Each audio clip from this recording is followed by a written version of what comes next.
Salut la famille. J'avais fait une petite vidéo là, je vous mens pas, mais apparemment la qualité sonore, etc. était pas super, donc je l'avais effacée. Là, j'en refais une, un peu sur le même sujet, c'est-à-dire Vini en premier lieu, mais ça peut être lié pour moi à Diomandé, mais on va en parler vite fait.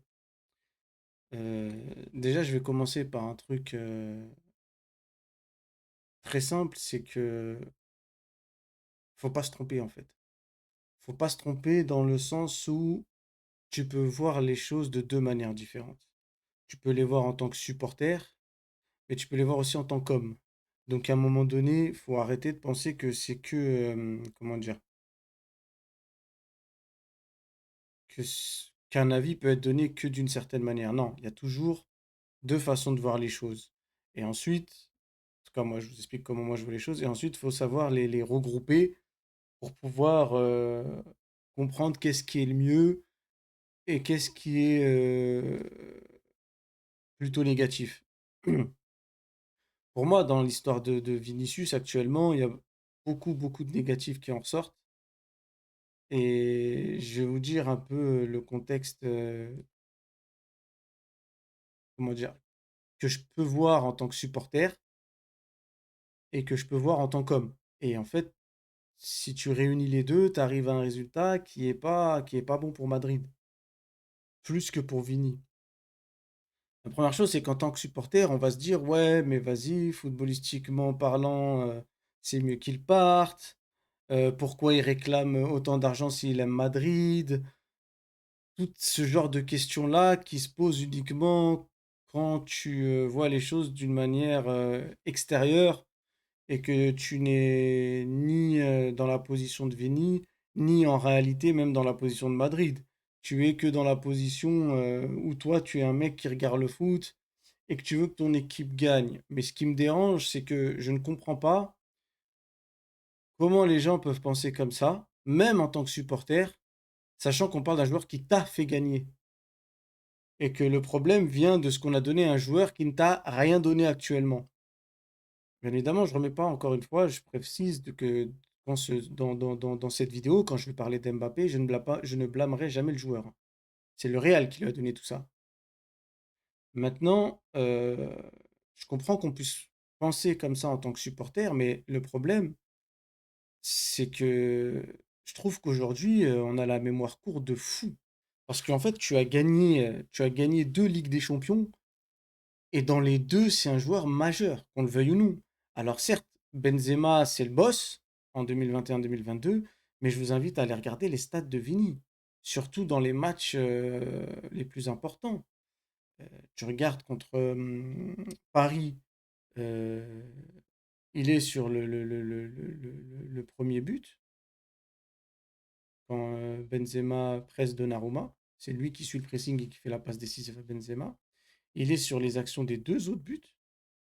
Donc c'est lui que Modric lance et qu'ensuite il fait un peu la misère aux défenseurs et la balle retombe sur Modric, qui la donne à Benzema. Puis derrière, tu as la même action où il embrouille les défenseurs et puis la balle revient sur Benzema qui la reprend direct de l'extérieur. Mais il est sur les trois buts.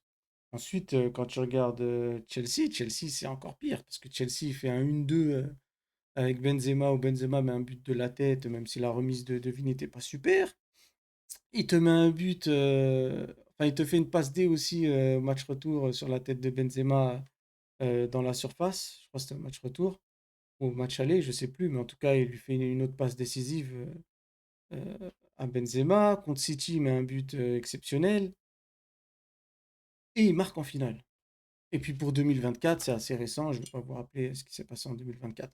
Maintenant, ce joueur-là, on dit aussi que sur les 5 6 dernières années, même en comptant ces années où on gagne rien, c'est le meilleur joueur en termes d'actions créées, de goal assist, etc., etc. Je dis bien de goal assist, parce que c'est pas lui qui marque le plus de buts, c'est pas lui qui fait peut-être le plus de passes décisives, mais quand tu fais les deux, c'est très gros.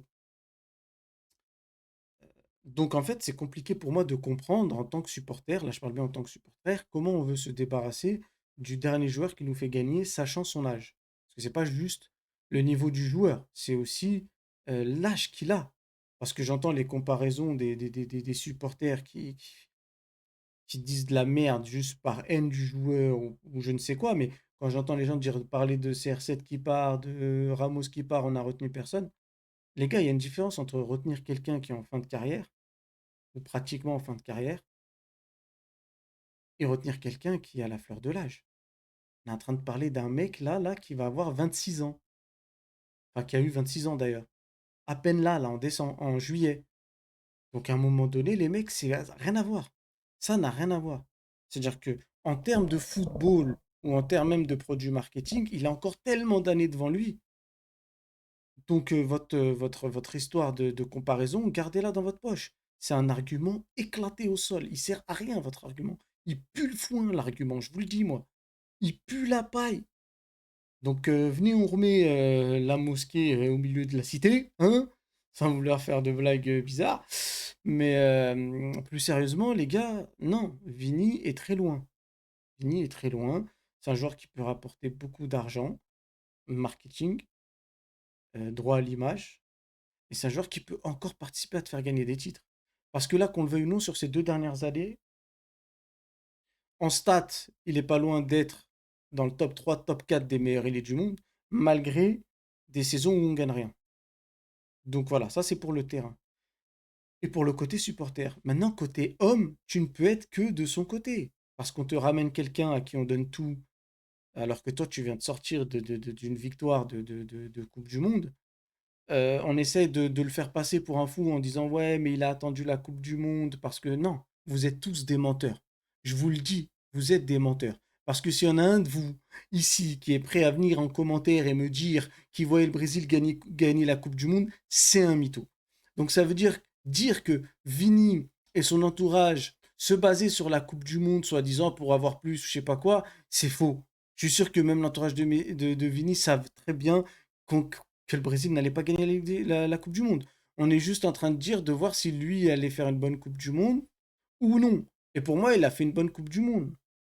Parce qu'au final, tu as joué combien de matchs? 5 matchs. Il y en a 4 sur les 5 où il fait son boulot. Donc tu as les matchs de poule, où répond présent à tous les matchs, même s'il ne stade pas forcément à tous les matchs. Et je suis désolé, contre la Norvège, il envoie 3 caviars. Un à Guimarães en plein milieu de la surface qui ne te met pas le but. Un à Hendrick, mais oh là là là là. La passe d'Hendrick, c'est but. La passe qu'il fait à Hendrick, c'est but. Donc à un moment donné, non. On ne peut pas dire qu'il a fait une mauvaise Coupe du Monde. Donc, il y a eu le centre aussi je crois que c'était Cunha qui met une tête éclatée sur le gardien, alors que le centre était parfait, il a juste bien l'ajusté, mais là, il n'a pas réussi. Donc non, moi, les gens qui vont me dire qu'il n'a pas fait il n'a pas fait une excellente Coupe du Monde, mais il a fait une bonne Coupe du Monde. Maintenant, se baser sur ça pour le contrat, les gens qui disent ça, je suis désolé, vous êtes des mythos. Faut arrêter de me faire croire qu'on allait, parce que bon, je suis supporter brésilien, mais que le Brésil allait gagner la Coupe du Monde, c'est faux. Donc là, voilà, on a ça. Maintenant, on va parler argent. Vini n'a jamais demandé ce que demande Mbappé. Parce que dire ça en généralisant la chose, c'est pas vrai. Il a demandé à peu près la même chose dans les droits d'image parce que le salaire qu'on lui propose en brut, plus prime, est bien loin du salaire brut de Mbappé. Ça, faut le comprendre. Je vous invite à suivre un peu ce qui se dit sur Lens et Globo, qui sont des journaux bien informés sur les joueurs brésiliens dans le monde entier. C'est là d'ailleurs que j'ai appris il y a déjà 2 3 semaines, avant même qu'on en parle aujourd'hui d'Arsenal ou quoi, que le Real, entre guillemets, serait prêt à lâcher dans des offres avoisinant les 150 millions. Et on entend souvent ce montant ressortir par rapport à Arsenal actuellement. Mais ça, par exemple, ça a été dit depuis quelque temps déjà. Maintenant, voilà, le salaire que demande Vini, je suis désolé, c'est pas un truc de fou actuellement dans le football. Et s'il y a des clubs qui sont prêts à lui donner, même étant libre, c'est-à-dire c'est pas la même chose, c'est pas pour rien. Mais en fait, il y a un truc que je comprends pas, c'est que faudra peut-être m'expliquer, mais quand un joueur est en fin de contrat, techniquement, il est libre. C'est-à-dire que même si toi, tu es le club qui le possède, quand tu renégocies son contrat, en fait, c'est soit tu lui donnes ce qu'il veut, soit il est libre dans un autre club. Donc en fait, c'est comme si pour toi aussi, il était libre, même s'il est dans ton club. Alors tu peux négocier avec une prime plus basse, etc., etc. Mais au final, quand il est libre, tu ne gagneras pas d'argent de transfert sur lui. Donc ça revient au même, en fait. Au lieu d'aller chercher un autre joueur, tu peux lui donner 50 millions en plus en prime. Parce qu'au final, s'il part de ton club, il part libre. Donc toi, dans tous les cas, tu es obligé de dépenser de l'argent si tu veux le remplacer. Donc dire oui, mais c'est pas pareil, un joueur libre qui vient d'un autre club, etc. Non, pour moi, c'est la même chose.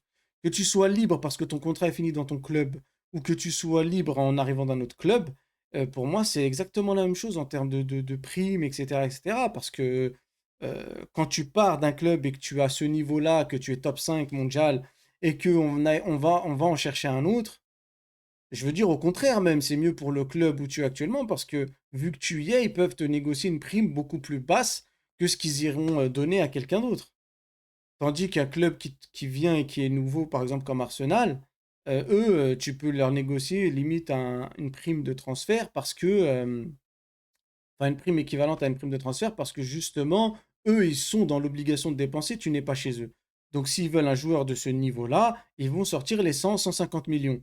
Tandis que toi, elle est dans ton club, et si tu ne veux pas justement dépenser 100-150 millions pour aller chercher quelqu'un de ce calibre, et il n'y en a pas, je ne sais même pas de pourquoi on dit de ce calibre-là, actuellement, il n'y a pas de joueur du calibre de Vinicius. Donc, tu économises de l'argent. Et je vais faire très vite. Olysée n'est pas du calibre de Vinicius. D'accord? Vous vous rappeler qu'Olysée, il y a 2 ans, il était en Angleterre, je crois que c'était à Crystal Palace ou je ne sais plus c'était où, mais il n'a pas ce niveau-là. Et que actuellement, à son âge, Vini avait déjà 2 Ligues des Champions au même âge. Donc, il n'est pas de ce niveau-là. Il sort de 2 bonnes saisons, mais il n'est pas du niveau de Vinicius actuellement encore. On s'en fout de dire oui, mais cette saison, il a été meilleur ou je sais pas quoi. Ouais, bah la saison dernière, Vinicius en étant nul, il a été meilleur. Ça veut rien dire. Nous, on parle de ce que du niveau du joueur actuel. Quand tu vas aller chercher un Olysée à 200 millions, il ne vaut pas Vinicius Olysée à l'heure actuelle. On s'en fout de sortir d'une bonne saison. C'est pas en une saison que tu vaux ça. Et en tout cas, moi, je vois comme ça. Après, peut-être que je suis à l'ancienne et c'est comme ça, mais c'est ma vision. Et Diomandé, c'est pareil. Il ne vaut pas 130 millions. Il a fait une saison pro réelle pour moi, parce que Leipzig, ça reste un club mid plus, disons. Mais avant ça, non. C'est pas un joueur confirmé ou un joueur, tu te dis, il va être exceptionnel dès maintenant. C'est trop tôt. Donc il vaut pas ça non plus. Donc Vinicius, pour moi, est au-dessus de ces deux joueurs-là. Parce que le football comment dire, ne s'évalue pas sur 1 ou 2 saisons. Il s'évalue sur le niveau du joueur, ce qu'il a apporté, ce qu'il est capable de faire ou pas. Parce qu'actuellement, ce qui se passe dans sa tête peut aussi faire en sorte qu'il soit moins bon. Et en étant moins bon, je le rappelle encore une fois, l'année 2026 de Vini met à l'amende toutes les années de tout le monde à part Kane. Et à part Kane, juste sur les statistiques. Mais en termes de football, Vini a plus de qualité. C'est différent. C'est un dribbleur, c'est ceci, c'est ceci, c'est cela. C'est pas pareil. C'est pas le même type de joueur. On demande plus à un Vinicius, normalement, qu'à un Harry Kane. Mais après, c'est un autre débat. Donc voilà. Euh, Et pour finir avec cette vidéo-là, moi, je vais vous dire un truc. C'est que le Real est beaucoup plus perdant que Vinicius. Parce que il peut partir libre, signer où il veut. Le Real n'est pas sûr de le remplacer, parce que c'est pas parce qu'on veut des joueurs qu'on les aura. On galère à avoir demandé actuellement. Donc t'es pas sûr de le remplacer, déjà d'une.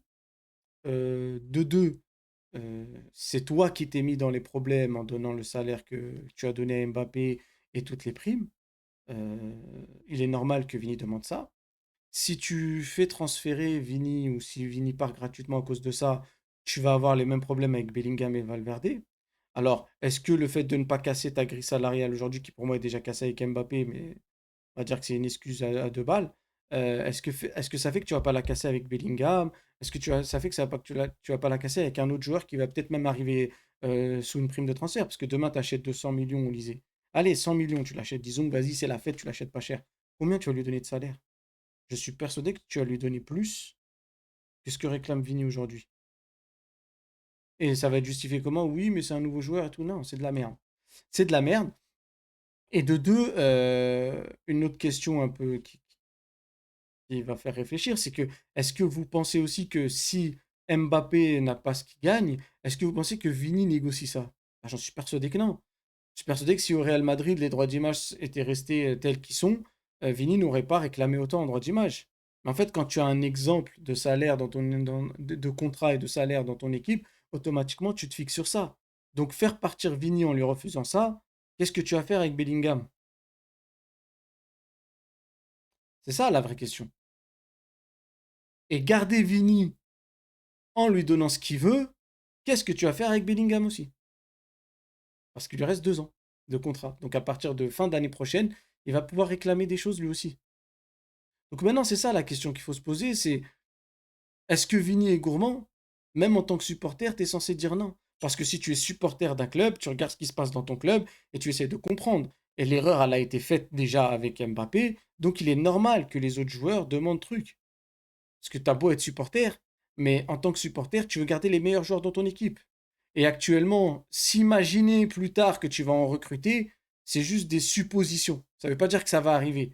Imaginons que là, par exemple, Joe Mandé sa capote et que Vini signe à Arsenal ou que Vini parte libre en janvier, enfin parte libre, signe avec quelqu'un en janvier pour partir libre l'année prochaine, et que tu n'as aucune garantie encore que tu vas le remplacer. Donc, faut pas dire s'inventer des vies avec des si, hein, les gars. Olysée n'a pas signé, Rodri n'a pas signé, même si c'est un autre poste, et actuellement, Diomandé n'a pas signé et ça a l'air de s'éloigner. Est-ce que c'est vraiment un bon choix de ne pas donner 20-30 millions à une prime de signature en plus à un mec qui est déjà dans ton club en plus? Je suis pas sûr. Pour le reste, franchement, je voulais juste parler vite fait de Carlos. J'ai vu mettre une tête dans. Je sais pas comment il a fait. Ce nouveau joueur-là, là, Espirov, comme je l'appelle. Parce qu'apparemment, il fait 1m94 et c'est Oliver Bierhoff. Parce que j'avais fait un live dans le JDR où on m'a rendu fou là-dessus. Mais les gars, je le répète encore une fois, je ne connais pas le joueur et je m'en fiche de ses talents, de est-ce qu'il est compatible, pas compatible, son profil et tout. Parce que c'est pas ça l'argument sur lequel j'avais un problème et que j'avais aucune hype envers ce joueur. Mon seul argument, c'est son temps de jeu. Si tu ramènes n'importe quel profil, même un profil dont tu as besoin, mais qui ne joue que 5 minutes ou 10 minutes par match, ça ne sert pas. Et ce qui me fait peur, c'est que comme on a eu avec Jovic à l'époque, le fait qu'un mec n'ait pas beaucoup de temps de jeu, à cet âge-là, 21 ans, fait qu'en fait, je crois qu'il a 21 ans, il peut se barrer à n'importe quel moment.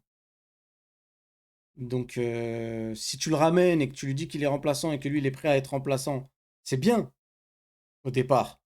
Mais être prêt à être remplaçant, c'est quand même avoir beaucoup de temps de jeu. Enfin, quand je dis beaucoup, c'est au moins 15-20 minutes par match. Et s'il les a pas, pourquoi je compare à Jovic? Parce que ça va faire la même chose. C'est-à-dire qu'à un moment donné, il va craquer et il aura fait un an ou deux Real. On est content de son profil ou pas, ça changera rien. Et il va repartir parce qu'il sait qu'il gâche sa carrière. Déjà, venir à cet âge-là en tant que remplaçant, pour moi, c'est gâcher sa carrière. Pour moi, c'est gâcher sa carrière. Et il fait une grosse erreur, le joueur. Il aurait dû aller dans un club comme Hull City, apparemment, ils étaient intéressés par lui ou je ne sais pas qui. Joue des minutes, soit un vrai joueur et vient au Real Madrid pour être remplaçant, mais avec plus de crédit que tu as aujourd'hui. Comme ça, comme José Luth aurait pu avoir des 15-20 minutes pour de vrai. Là, moi, je suis pas sûr qu'il aura ce temps de jeu-là. Surtout si l'an prochain, tu as Bellingham, Vini, Mbappé encore présents. Et je dirais encore pire, si tu as Diomandé qui signe aussi. Je vois pas. En fait, pour moi, même s'il a un profil différent, je pense que les statuts restent quand même. Et que Brahim Diaz aura du temps de jeu. Arda Güler aura du temps de jeu. Et sachant qu'on a recruté Bernardo Silva et qu'on veut Rodri, même si on l'a pas, mais déjà juste avec Bernardo Silva, je pense que c'est Arda Güler le plus susceptible d'être sur le banc. À partir de là, les gars, faut leur donner du temps de jeu à Arda, Brahim, etc. Donc le seul mec qui pourrait remplacer, voilà, le seul truc, c'est que si Vini a moins de temps de jeu, parce qu'il veut pas prolonger ou parce qu'il part, là, tu auras de la place, mais je pense pas qu'ils vont jouer avec Mbappé à gauche et, euh, et Spirov dans l'axe. Je pense pas qu'il va être titulaire, même sans Vini. Donc voilà, moi, j'ai pas confiance en son temps de jeu pour lui. C'est tout. Je m'en tape que vous me disiez qu'il soit bon 1m94, 1m92, ou vous me parlez de son profil, ou que vous me dites oui, mais c'est un remplaçant. Non, arrêtez de vous inventer des vies. Il y a remplaçant et remplaçant. Un remplaçant, c'est Brahim Diaz. Un mec, tu sais que tu vas lui donner 15-20 minutes à pratiquement tous les matchs et qui sera titulaire dans les matchs un peu moins forts et Coupe du Roi, comme ça a toujours été le cas ces dernières années. Un mec qui va jouer 5 minutes par match ou 10 minutes et encore, ce n'est pas un remplaçant pour moi. Ça veut dire qu'il accepte d'être remplaçant? Non. Il accepte de pas avoir d'avoir des miettes. Et c'est pas pareil. C'est pas pareil. Donc voilà, c'est pas parce qu'un mec te rentre 5-6 minutes que je vais appeler ça un remplaçant. Non, non. Quand tu fais ton bilan de fin de saison et que tu gagnes des trophées, souvent on va te dire ils ont une équipe de 15 joueurs, ils ont une équipe de 14 joueurs, ils ont une équipe de 16 joueurs. Il dit ça pourquoi? Parce qu'il y a des titulaires et tu as 3-4 mecs de fous. Maintenant, on peut en aller jusque 5, mais c'est très bien qu'on ne fait pas 5 changements à la 75e. Donc tu as 3-4 mecs qui ont vraiment un bon niveau, qui vont être là pour suppléer ceux qui sont présents, et c'est eux les joueurs bonus. Mais ceux d'après, arrêtez de me vendre du rêve. Je vous le dis, arrêtez, c'est de la daube. Donc voilà, c'était la petite parenthèse par rapport à un live que j'ai eu sur le JDR. Il fallait que je parle un peu de Carlito là. Mais voilà, sinon, franchement, Vini, dans les deux cas, je le répète, ça peut être chaud. Ça peut être une erreur s'il part parce que le vestiaire va se dire on peut pas négocier ce qu'a pu avoir Mbappé et du coup tu vas avoir des gros problèmes dans les négociations de salaire des autres. Et en plus de ça, tu as des problèmes dans le vestiaire et voir Vini partir pour certains, c'est pas bon parce que ça confirme encore que tu donnes plus le club à Mbappé. Et voir Vini rester, ça veut dire que je pense que s'il reste, ça sera uniquement pour si tu lui donnes ce qu'il veut. Et si tu lui donnes ce qu'il veut, tu devras donner ce qu'ils veulent aux autres, ou en tout cas négocier avec eux. Et ça aussi, ça pose un problème. Donc dans les deux cas, tu es dans un problème. Bonne chance au Real Madrid. Mais je comprends Vini, je vous le dis.